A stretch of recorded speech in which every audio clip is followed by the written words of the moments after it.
Everybody, it's Joanna Smith here with How Powerful Women Excel, and today we are in Atlanta Hey. with the one and only LadyMex. Can you share a little bit what your name is and what does LadyMex mean? All right, so my name is Renee Edwards Ambrose, but everyone knows me as Butters here in Antigua and Barbuda, probably the rest of the Caribbean. So I am a certified aircraft maintenance technician, pilot, automotive technician. I'm also curator of an all-female cricket academy here in Antigua, and our LadyMex workshop, which I am the lead facilitator, that we've educated over 600 persons, both virtually and in person, throughout the Caribbean and the world. It's a workshop that empowers women one car at a time. So through this workshop, we teach them the bone stock basics for now, because we're going to have additional services added to our plethora of things that we have on this card.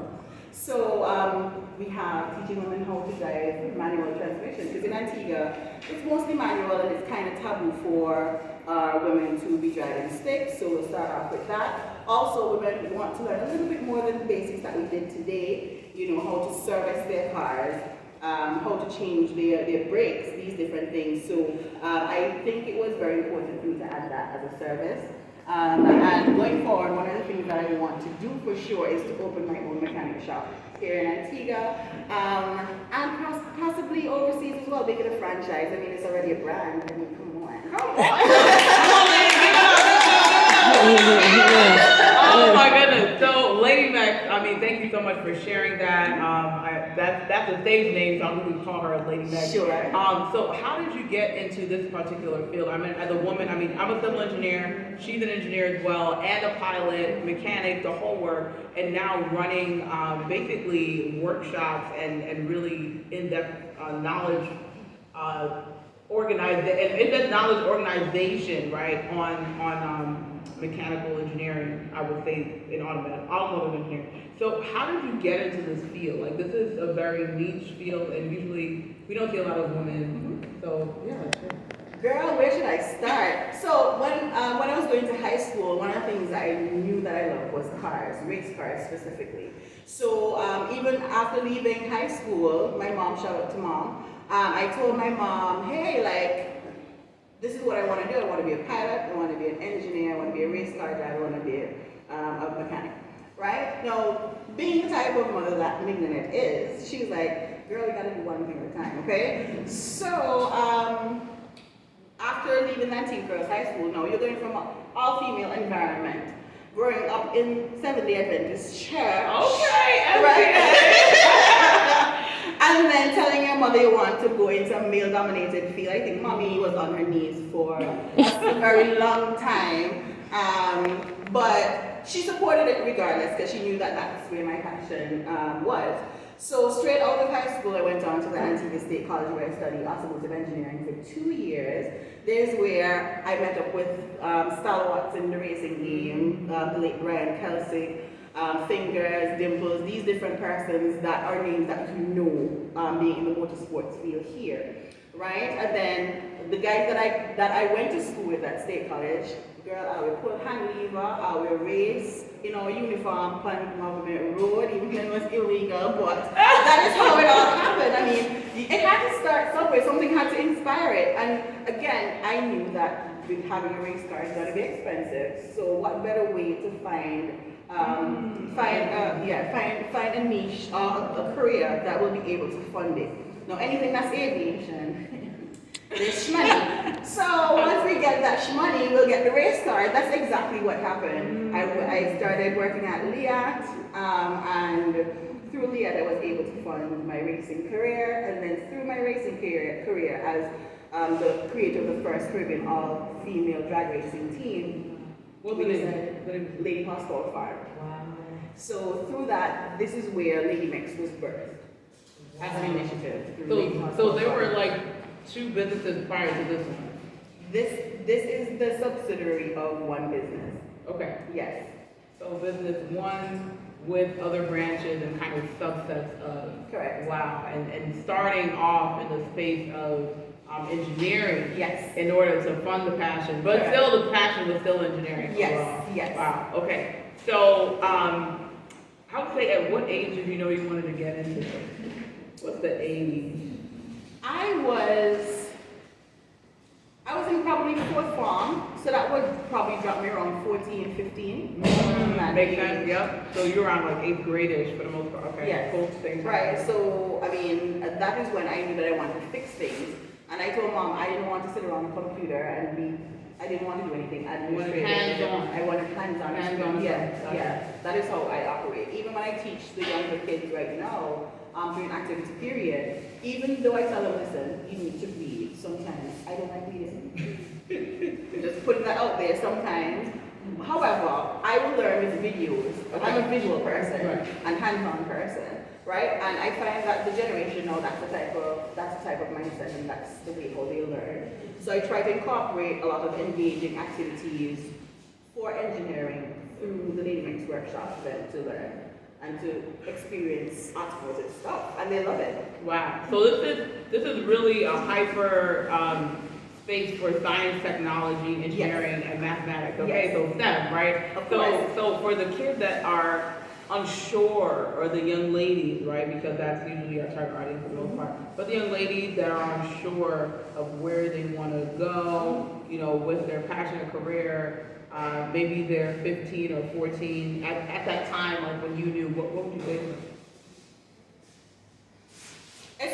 It's going to be difficult, right? I mean, this is life, right? It's going to be difficult going into a field, career path that is, you know, dominantly male dominated, right? However, when you hit that wall, the proverbial wall where you're like, boy, maybe I shouldn't, or probably I don't get the support that I want, you can dig deep inside and probably look outward, because probably the environment that you're in is not allowing you to grow or to blossom into the person that you know you can be, right? Look outward, find other mentors, find mentors from anywhere at all.